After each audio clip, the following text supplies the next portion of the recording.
film tentang siapalah superhero yang kamu seneng siapa. Misalnya film tentang Iron Man, sutradaranya pengen bikin film Iron Man. Itu kan detail peristiwa, fasilitas, barang, siapa penjahatnya dan lain sebagainya disiapkan dengan fokus pada Iron Man-nya kan. Jadi kalau film ini semacam tokoh utamanya, hero-nya. Jadi semua cerita, semua fasilitas, semua narasi itu sebenarnya mendukung sang hero ini. Itu kan kalau film. Loh, kisahnya tentang Nur Muhammad dan Nabi Muhammad dalam hidup ini mirip seperti itu. Jadi Allah itu sangat cinta pada Nabi Muhammad, maka diciptakanlah alam semesta. Dalam rangka apa? Mensukseskan manifestasi Nur Muhammad dalam diri Nabi Muhammad tadi. Yang itu diawali pelan-pelan sejak Nabi Adam, memuncak sampai Nabi Muhammad. Mungkin kamu tanya, tapi kok Nabi Muhammad ditaruh belakangan, Pak? Loh yo lakon itu kan yo datangnya belakangan. Kalau hero itu kan ya mosok datang paling awal. Biasanya kalau sudah masalah memuncak beliau hadir. Jadi termasuk hadirmu siapapun kalian itu dalam rangka mengikuti irama naskah cerita kemuhammadan tadi. Maka sadari kemuhammadanmu itu, ikuti ritmenya tokoh utama ini. Karena dialah yang jadi fokusnya Tuhan.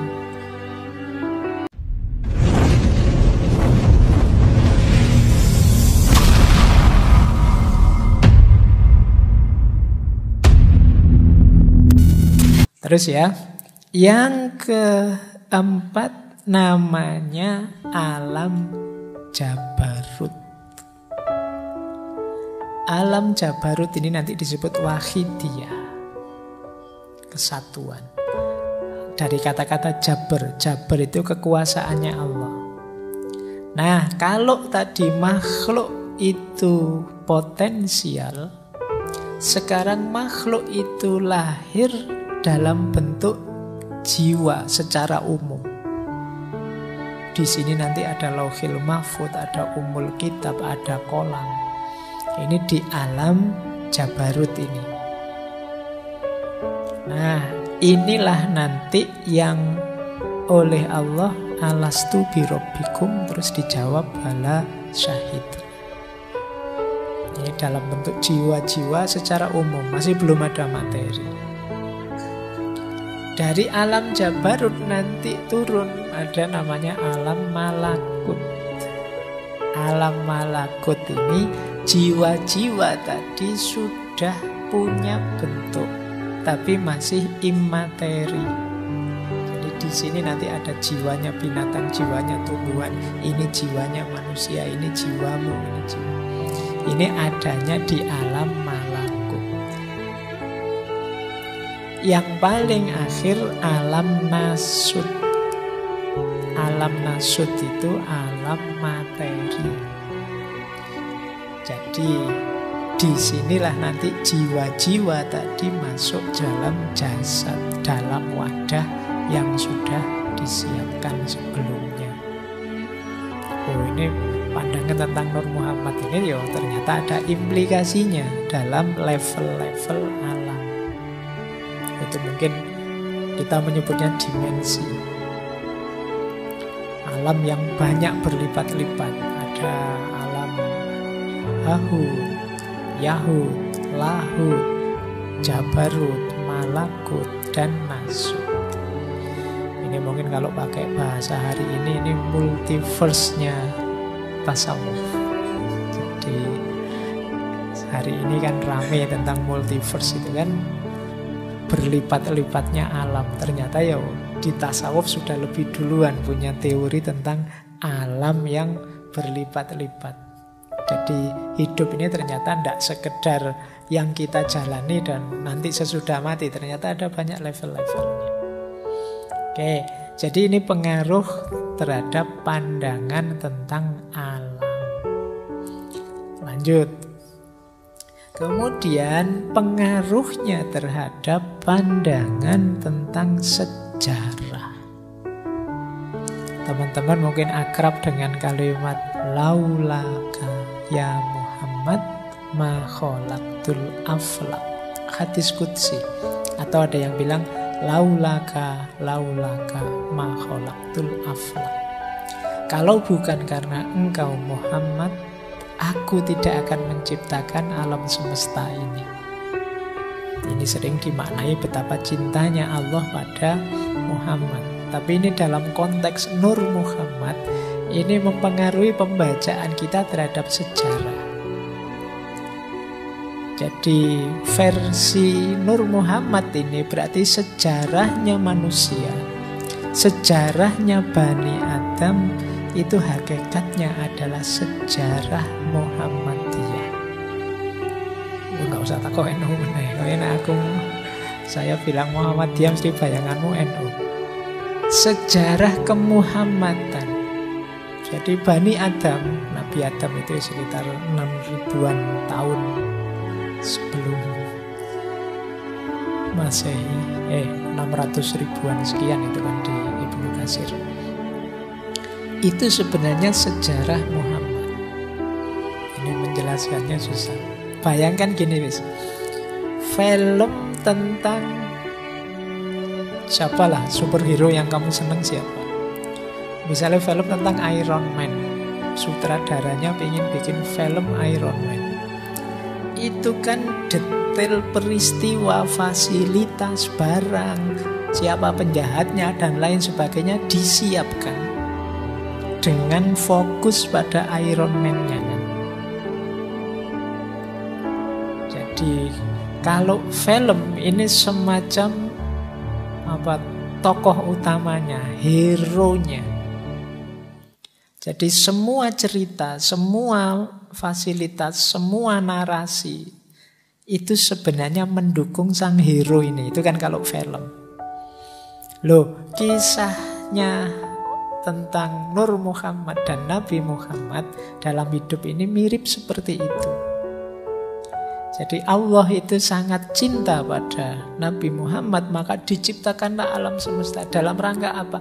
Mensukseskan manifestasi Nur Muhammad dalam diri Nabi Muhammad tadi. Yang itu diawali pelan-pelan sejak Nabi Adam, memuncak sampai Nabi Muhammad. Mungkin kamu tanya, tapi kok Nabi Muhammad ditaruh belakangan, Pak? Loh yo lakon itu kan yo datangnya belakangan. Kalau hero itu kan ya mosok datang paling awal. Biasanya kalau sudah masalah memuncak beliau hadir.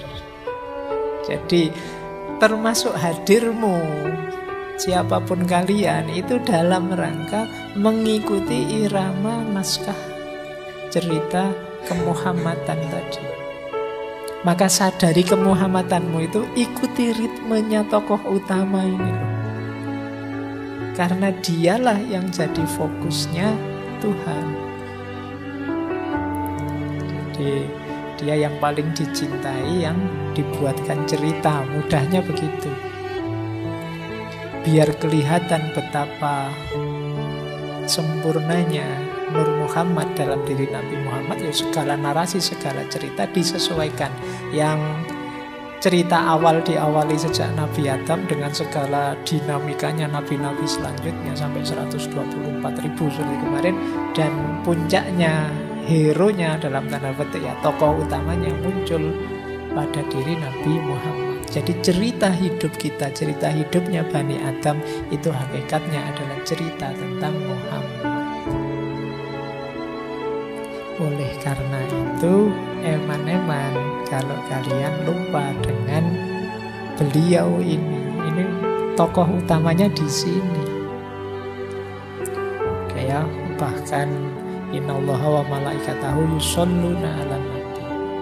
Memberi sholawat. Memang fokus perhatiannya selalu beliau tokoh utamanya. Kayak kalian nonton film itu kan nunggu tokoh utamanya muncul. Kalau pas perang nunggu tokoh utamanya menang. Jadi Polanya seperti itu. Jadi kita membaca sejarah itu berarti ya sejarah kemuhammadan. Karena laulaka ya Muhammad ma khalaqtul aflak. Berarti saya itu tidak penting ya Pak. Kalau kamu ingin dianggap penting, ikuti iramanya Nabi Muhammad. Teladani dia, maka kamu akan jadi orang penting di depan Allah. Karena kehadiranmu hakikatnya dalam rangka perwujudan cintanya Allah pada Nabi Muhammad. Oke, ayo nanti kamu renungi lagi ya hakikat kedirianmu. Cuma ini memang berat diterima karena manusia itu egois. Lebih menganggap diriku yang sejati, diriku yang penting. Kamu kan tidak mau jadi peran pembantu kan, kamu semua ingin jadinya peran utama.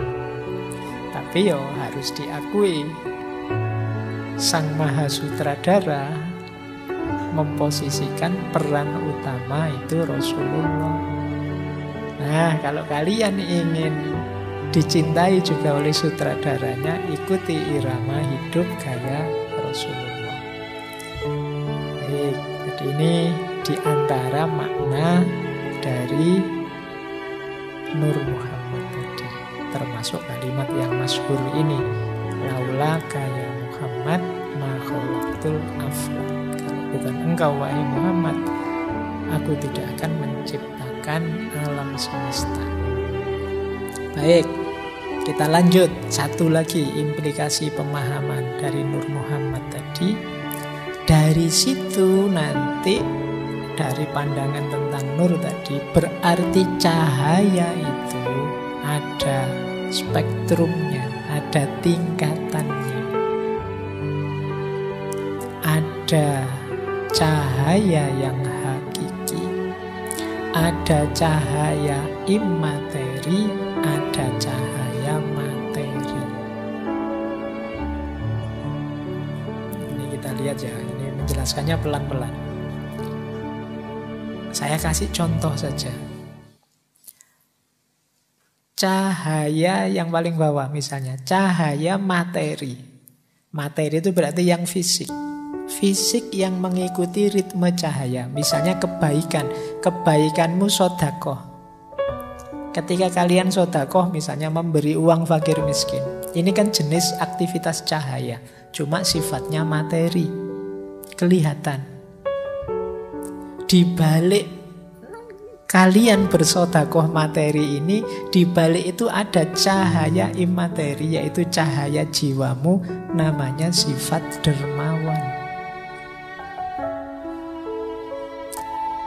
Sifat dermawan ini sebenarnya di balik itu ada bentuk paling ideal dari sifat dermawan, misalnya yaitu ketika kalian bisa dermawan sekaligus ikhlas, tidak mengharap apa-apa selain Allah saja.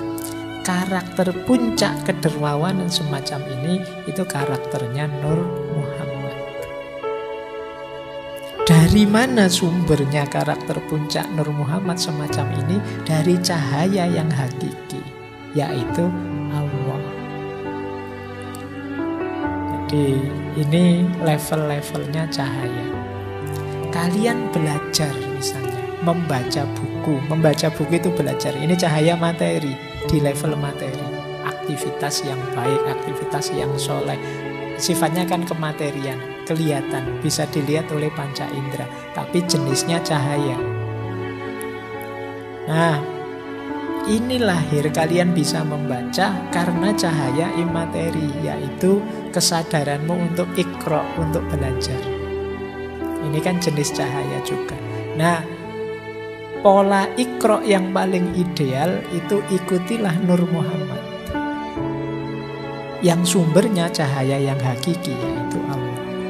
Nah, ini level-level cahaya namanya, spektrum cahaya. Dari level paling materi sampai level paling tinggi. Pak opo yo memang diawali yo ada juga yang tidak tersentuh cahaya. Misalnya kalau tadi sodakoh, ya berarti yang tidak tersentuh cahaya itu berarti pelit, tidak mau ngasih apa-apa. Ini berarti dia tidak tersentuh cahaya, namanya kegelapan. Ada yang cahaya di materi tapi imaterinya tidak. Kamu sodakoh tapi pamrihnya besar. Nah, ada yang imaterinya bercahaya tapi belum memuncak, tidak sampai level Nur Muhammad yang sempurna. Ya kayak kita, wah saya bukan nabi ya Pak, tidak bisa seikhlas itu misalnya ya. Tapi itu tetap cahaya meskipun belum puncak. Jadi yuk kita berusaha memuncak. Nah, jadi ini tingkat-tingkatan cahaya. Oke ya. Terus nanti diulang lagi, didengarkan. Ada banyak contoh tentang ini dalam hidupmu. Jadi kalau ingin mencahayai hidupmu secara sempurna, ya cahaya materi dinyalakan, cahaya imateri dalam dirimu dihidupkan, dipuncakkan sampai level Nur Muhammad. Oke, lanjut. Saya tutup malam hari ini dengan pandangannya Imam Nawawi. Sudah saya singgung sedikit pendapatnya Imam Nawawi Al-Bantani.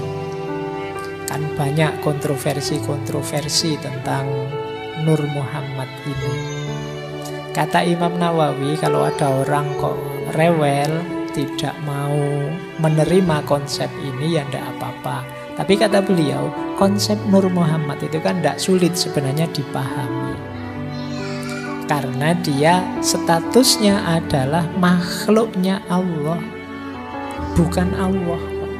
Dia itu ciptaannya Allah yang pertama sebelum menciptakan makhluk lainnya. Keimanan kita, kata Syekh Imam Nawawi Al-Bantani, kepercayaan kelompok Ahlus Sunnah wal Jamaah tidak akan cacat, ternoda, terkontaminasi atau sesat hanya karena mempercayai konsep Nur Muhammad. Kepercayaan kepada Nur Muhammad tidak membuat kita jatuh pada lubang tasbih atau musyrik, menyerupakan Tuhan atau menyatukan Allah dengan Nur Muhammad. Nur Muhammad ini statusnya makhluk, tidak sama dengan Allah. Hanya saja makhluk yang paling utama, yang paling mulia, yang paling penting di hadapan Allah. Dan itu kan hak prerogatifnya Allah untuk menciptakan makhluk yang paling awal siapa dan apa. Nah, ini komentarnya Imam Nawawi Al-Bantani. Itu kitabnya sudah saya tulis, silahkan dicari. Kitabnya bisa di-download gratis, tapi bahasa Arab. Ya, judulnya Madarijus Su'ud ila Iksa'il Burud. Isinya mensyarah Barzanji. Baik, terakhir, saya tidak berani panjang-panjang. Ini ulama-ulama yang membahas Nur Muhammad. Jadi banyak kok ulama yang mengulas ini. Mulai Syekh Abdul Qadir Jailani, Syekh Abdullah Arif, Imam Jalaluddin As-Suyuti dan gurunya Jalaluddin Al-Makhalli melalui kitab Jalalain, Imam Qostolani, Imam Zarqoni, tadi Syekh Ja'far Barzanji, Syekh Yusuf An-Nabhani, ini kakeknya Syekh Taqiyuddin An-Nabhani yang HTI. Tapi ini kakeknya, beliau ini sufi. Kemudian Syekh Nawawi Al-Bantani, ini Indonesia ya. Syekh Nuruddin Ar-Raniri, Syekh Abdul Rauf Singkili, Syekh Abdul Somad Falimbani, Syekh Muhammad Nafis Al-Banjari, Syekh Daud Al-Fatani, Fatani itu Padang. Tuan Guru Haji Ahmad bin Haji Yusuf bin Abdul Karim Kelantan.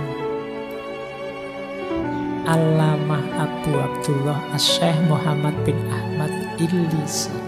Ada yang membaca Ilyusi. Ini beliau yang mensyarah menghasiah kitab berjanji. Kemudian Syekh Muhammad Basri Al-Manzalawi, Syekh Sayyid Utsman bin Abdullah bin Yahya, Syekh Muhammad bin Ismail Daudi Al-Fatani, Syekh Zainal Abidin Al-Fatani, Syekh Ahmad bin Muhammad Zain Al-Fatani, Syekh Utsman bin Syiabuddin Pontianak Al-Funtiani, Syekh Abdul Hamid bin Ali Kudus. Dan sebenarnya masih banyak. Ini untuk mengingatkan saja, banyak ulama-ulama yang membahas dan menerima konsep Nur Muhammad ini. Yo, sebagian besar memang dari tradisi tasawuf. Ini saya sebut ini dalam rangka sopo ngerti ada yang bingung nyari judul tesis. Bisa nyari bahan di situ. Nur Muhammad menurut siapa, kan biasanya ngono. Silahkan kalau ada yang ingin membahas. Baik, saya kira malam hari ini itu ya. Saya tidak bisa menangkap sejauh mana kalian bisa memahami materi malam hari ini. Tapi paling tidak sedikit-sedikit semoga kita mulai ngerti. Oh, itu tuh yang dimaksud Nur Muhammad itu, yang banyak didiskusikan dan sering membawa kontroversi-kontroversi. Oke, teman-teman, setuju atau tidak setuju itu hak masing-masing orang, jangan gegeran. Perbedaan itu sunnatullah. Saya akhiri sekian, kurang lebihnya mohon maaf. Wallahul muwaffiq, wallahu a'lamu bissawab. Wassalamualaikum warahmatullahi wabarakatuh.